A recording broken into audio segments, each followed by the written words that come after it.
যখন বলতাম যে ড্রাগস বন্ধ করো, বন্ধ করতেই হবে, তখন হচ্ছে হলো মারামারির বিষয়টা চলে আসতো। এত বাজেভাবে যেটা নিয়ে অ্যাকচুয়ালি আমি এবং আমার পরিবার আতঙ্কে আছি ধরতে আসতো। তার যে স্ত্রী ছিল, তার বউ ছিল, সেই বউ তাকে তালাক দিয়ে ডিভোর্স দিয়ে তাকে বিদায় নিয়ে চলে গেছে। বাংলাদেশের আরেকজন পরিচিত শিল্পী কলকাতায় গিয়ে তিনি যে নাম জানে দেখেন, নোবেল গান গাইলেন। আসসালামু আলাইকুম সুপ্রিয় দর্শক বন্ধুরা, কেমন আছেন সবাই? আশা করি সকলেই ভালো আছেন। দর্শক বন্ধুরা, ভিডিওটি অত্যন্ত গুরুত্বপূর্ণ, তাই ভিডিওটি না টেনে শেষ পর্যন্ত দেখবেন। দর্শক বন্ধুরা, গত কয়েকদিন আগে কণ্ঠশিল্পী নোবেল গিয়েছিলেন কুড়িগ্রামের একটি অনুষ্ঠানে, আর তিনি সেখানে যাওয়ার পর নেশাগ্রস্ত হয়ে স্টেজে উঠেছিলেন। আর তিনি স্টেজে ওঠার পর থেকে তাকে নিয়ে ব্যাপক সমালোচনা হয়ে যাচ্ছে, এবং সেই সাথে তাকে নিয়ে এমন কিছু কথা বলেছিলেন নোবেলের স্ত্রী, এবং তিনি বলেছিলেন নোবেল শুধুমাত্র নেশাগ্রস্তর কারণে তাকে ডিভোর্স দিয়ে দিবেন। তো দর্শক বন্ধুরা, অবশেষে নোবেলের স্ত্রী নোবেলকে ডিভোর্স দিয়ে দিয়েছেন, কিন্তু তিনি ডিভোর্স দেওয়ার পর থেকে তাকে নিয়ে এমন কিছু হুমকি দেওয়া হচ্ছে নোবেল এবং নোবেলের বন্ধু বান্ধবরা। দর্শক বন্ধুরা, এবং সেই সাথে ওপর মহলের কয়েকজন মানুষ নাকি নোবেলের স্ত্রীকে এমন কিছু হুমকি দিয়ে যাচ্ছে। তো দর্শক বন্ধুরা, চলুন আমরা নোবেলের স্ত্রীর মুখ থেকে শুনে আসি তিনি সেই সকল বিষয়ে কি বলেছেন, এবং নোবেল সম্পর্কে তিনি অত্যন্ত গুরুত্বপূর্ণ কিছু কথা বলেছেন। তো দর্শক বন্ধুরা, অবশ্যই ধৈর্য সহকারে পুরো ভিডিওটি দেখবেন, তাহলে সেই সকল বিষয়গুলো বুঝতে পারবেন কেন তিনি ডিভোর্স দিয়েছেন। তো দর্শক বন্ধুরা, চলুন আমরা পুরো ভিডিওটি দেখে আসি। আমি এবং আমার পরিবার আতঙ্কে আছি, সেটা হচ্ছে দেখেন, আমি তো হচ্ছে লোকে নেশার কারণে আমার প্রিয় মানুষ বা আমার ভালোবাসার মানুষকে হারিয়েছি। যদি অবশ্যই সেটা তার দোষ, কিন্তু সেটা নেশাও একটা ফ্যাক্ট এই জিনিসটার জন্য। তো আমি তো এটা নিয়ে কথা বলবো, আমি এটা নিয়ে আমি আমার কষ্ট থেকে বা আমি আমার থেকে এটা নিয়ে কথা বলতেই পারি, এটাই স্বাভাবিক। তো এটা নিয়ে যখন আমি বলছি, তো আমার কাছে কল আসে যে তুমি তোমাদের পার্সোনাল ইস্যু নিয়ে বলছো, ঠিক আছে, ধন্যবাদ পর্যন্ত স্ট্যাটাসটা ঠিক ছিল, কিন্তু এরপরে তুমি কেন কথা বললা, বা মাদক চক্র বা বিজনেস এগুলো রিলেটেড তুমি কেন কথা বলতে গেলা। আর যে উল্লেখযোগ্য যে বিষয়গুলো আমাকে বলা হয় যে ফোনে, যে দেখো বাংলাদেশ নেশা ছাড়া অচল, মানে তাদের ভাষ্য মতে বাংলাদেশ নেশা ছাড়া অচল, বাংলাদেশের সব পাবলিক ইউনিভার্সিটি স্টুডেন্টরা নেশা করে। তো ওদের ফ্যামিলি তো পাবলিকলি কিছু বলতেছে না, তোমার কেন এত লাগলো যে তুমি এগুলো নিয়ে পাবলিকলি তোমার কথা বলা লাগতেছে? তো তুমি জানো যে তুমি কাদের বিরুদ্ধে কথা বলতেছো, বা তোমার কোনো আইডিয়া আছে, তুমি জানো ওরা তোমার কি করতে পারে? তো এরকম বিভিন্ন টাইপের কল।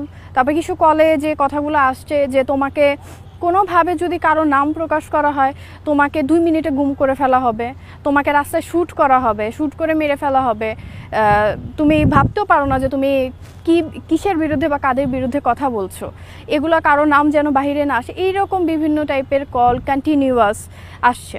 এদের কাউকে কি আপনি চেনেন নাকি অপরিচিত নাম্বার?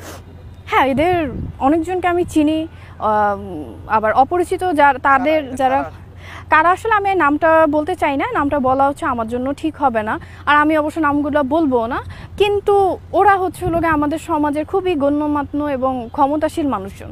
তার মানে বলতে চাচ্ছেন যে নোবেলের পেছনে, মানে নোবেলের যে মাদক গ্রহণ করে এগুলোর পেছনে আরো অনেক মানুষ জড়িত থাকে, কারণ এই সমস্ত মাদক দ্রব্যের অনেক দাম, লাইফস্টাইল সব কিছু মিলে ক্ষমতাসীনরা আছে কিনা নোবেলের পেছনে?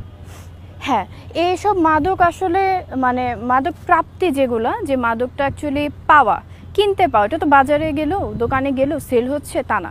তো মাদক প্রাপ্তি বা মাদকটাকে সহজলভ্য করা, এই সব কিছুর মধ্যেই একটা সিন্ডিকেট বা একটা চক্র আছে যারা সেটাকে সহজলভ্য করে দিয়েছে। শুধু নোবেল না, নোবেলের মতন হাজারো তরুণের কাছে তারা জিনিসটাকে খুব সহজলভ্য বা সহজে প্রাপ্তি করা যায় এমন জিনিস বানিয়ে দিয়েছে।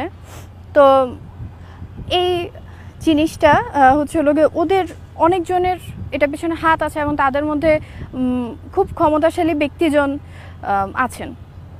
নোবেলের সাথে নোবেলের বাবা মার কিরকম সম্পর্ক ছিল? আপনি একটা ইন্টারভিউতে না কোথায় যিনি বলেছিলেন যে তার মায়ের গায়ে সে হাত তুলত, তার বাবা মায়ের সাথে তার আগে ভালো সম্পর্ক ছিল, অ্যান্ড তারপরে যেটা হয় ওই যে নেশা রিলেটেড যে বিষয়টা, যে আমি মানা করতাম, আমি হেল্প নিতাম আমার শ্বশুর শাশুড়ি, যে আপনার ওকে থামান, ওকে ঠিক করতে হবে, ওকে চিকিৎসা করানো লাগবে। তো এছাড়া ওরা নিজে থেকেও চেষ্টা করতো, এরকম না যে আমি বলতাম তাই চেষ্টা করে, নিজে থেকেই ওরা চেষ্টা করতো যে কীভাবে ওকে ঠিক করা যায়। তখন অ্যাকচুয়ালি দেখা গেছে যে নেশা করতেছো, তোমার এগুলো তোর বন্ধ করতে হবে, তুই এগুলো বন্ধ কর, এই টাইপের কথাবার্তার পরেই আসলে মারধরটা আসতো। তখন সে আমাকেও মারতো, সামনে যাদের পাওয়া যেত লাইক তার মাকেও সে মারতো। আচ্ছা, ওরা রিহ্যাবে যাওয়ার কোনো প্ল্যানিং করে নাই বা ফ্যামিলি থেকে কখনো রিহ্যাবে যাওয়ার জন্য ওকে উদ্বুদ্ধ করা হয় নাই? রিহ্যাবের বিষয়টা আমি অ্যাকচুয়ালি আমার সাথে কথা বলেছিল অনেকেই, লাইক তার পরিবারের অন্যান্য আত্মীয় স্বজন, যে রিহ্যাবের বিষয়টা। কিন্তু রিহ্যাবের বিষয়টা যেরকম যে আপনি যদি রিহ্যাবে দিতে চান তো সেক্ষেত্রে আপনার একজন গার্ডিয়ান লাগবে। তো গার্ডিয়ানটা হচ্ছে হলো গিয়ে যে নর্মালি মা বা মানে মেয়ে মানুষদের তারা দেয় না বা দিতে চায় না। তো সেজন্য হচ্ছে বাবা অথবা চাচার সাইন লাগে। তারা দুইজন মূলত বাবা, চাচা অথবা মামা, তারা গার্ডিয়ান হতে পারে। আপনাকে প্রাণনাশের হুমকি দিচ্ছে, আপনি কি আইনি কোনো নিজের যেহেতু সেফটির একটা ব্যাপার আছে, আইনি কোনো ব্যবস্থা নেবেন কিনা বা নিয়েছেন কিনা? এর আগে যখন মারামারির বিষয়টা আসছিল আমাদের মধ্যে, আমার নোবেলের মধ্যে, যখন আমি বাধা দিতাম নেশা করতে, তখন যখন মারতো তখন অ্যাকচুয়ালি জিডি করা হয়েছিল তার নামে। সেটা আরও আগের ঘটনা। তো ওটা ছাড়া এখন যে মানে ফোনে কলগুলো আসছে বা ওটা নিয়ে আমি কোনো জিডি করি নাই। আর আমার মনে হয় না আমি কোনো জিডি করব, কারণ ওরা এতটাই পাওয়ারফুল মানুষজন, এতটাই ক্ষমতাশালী মানুষজন, অ্যাকচুয়ালি জিডি করাটা আমার নিজের বিপদ ডেকে আনাটা হচ্ছে লোকে সেম সমান কথা। এখন আপনার প্ল্যান কি? আপনার জীবন নিয়ে আপনি কিভাবে এগোতে চান, কি করবেন? জীবন নিয়ে প্ল্যান বলতে হচ্ছে রিলেশনশিপ বা এরকম দিকে যদি জিজ্ঞেস করেন, আমি আর এসব কিছুতে বিশ্বাস করি না, এসব নিয়ে কোনো প্ল্যানও নেই। বাট হ্যাঁ, যেটা নিয়ে প্ল্যান আছে সেটা হচ্ছে আমি একটা এনজিও করেছি, আমি একটা এনজিও চালাই। আমি হচ্ছে বিভিন্ন মানুষদের সাহায্য সহযোগিতা করি। সাহায্য সহযোগিতা বলবো না, আসলে মানুষদের লাইফটা একটু বেটার করার জন্য ছোট কোনো উপহার বা কোনো কি বলবো, তাদের কোনো সুযোগ দেওয়া, এই জিনিসগুলো। তো এই কাজটা আমি দীর্ঘদিন যাবৎ করে যাচ্ছি। এটা নিয়েই আমি আগে বাড়তে চাই, আর এটাকে আমি খুব বড় আকারে প্রসার করতে চাই। তার যে স্ত্রী ছিল, তার বউ ছিল, সেই বউ তাকে তালাক দিয়ে, ডিভোর্স দিয়ে তাকে বিদায় নিয়ে চলে গেছে। বাংলাদেশের আরেকজন পরিচিত শিল্পী কলকাতায় গিয়ে তিনি যে নাম জানে দেখেন নোবেল, গান গাইলেন, গোটা পৃথিবী পরিচিত হলেন। তিনি সাম্প্রতিক আপনার কুড়িগ্রামের ফুলবাড়ি থানাতে একটা কনসার্টে গেছে গান গাইতে। গান গাওয়ার আগে বোতল এমন খাওয়া খাইছে, মঞ্চে উঠে পাগলামি মাতলামি শুরু করে মাইক ভাঙা শুরু করছে, আর জনগণ ওই তালে তাকে জুতো পিটা করছে। জোরকন কি পিটা? আমার তো মনে হচ্ছে শুধু জুতো ফিকে নি না, ওর মাথার লাঠিতে ভারী মারা দরকার ছিল। এ কথা কন না কে? একেবারে বোতল খাইতে খাইতে সেন্সলেস, মঞ্চে উঠে পাগলামি মাতলামি করতেছে, মাইক ভাঙে ফেলতেছে, জনগণ গাল পাড়তেছে, জনগণ ওই ঠেলায় জুতো ফিকেছে, এক দৌড়ে চলে গেছে। এমনকি গতকাল এই ঘটনার পরে তার যে স্ত্রী ছিল, তার বউ ছিল, সেই বউ তাকে তালাক দিয়ে, ডিভোর্স দিয়ে তাকে বিদায় নিয়ে চলে গেছে। কথা কি বুঝেছেন? আমার দিকে লক্ষ্য করুন। কোরআনের মধ্যে এসেছেন, হারাম ভক্ষণ করে পরিবারে কখনো শান্তি আসতে পারে না। আপনি যখন হারাম উপার্জন করবেন, আপনি যখন সুদের কারবারি করবেন, আপনি যখন ঘুষের কারবারি করবেন, আপনি যখন অশ্লীল গান বাজনা করে টাকা উপার্জন করবেন, ওটা হালাল না হারাম? আরো জোরে বলেন। আর যেই পরিবারে যত হারাম বেশি, ওই পরিবারে তত অশান্তি বেশি।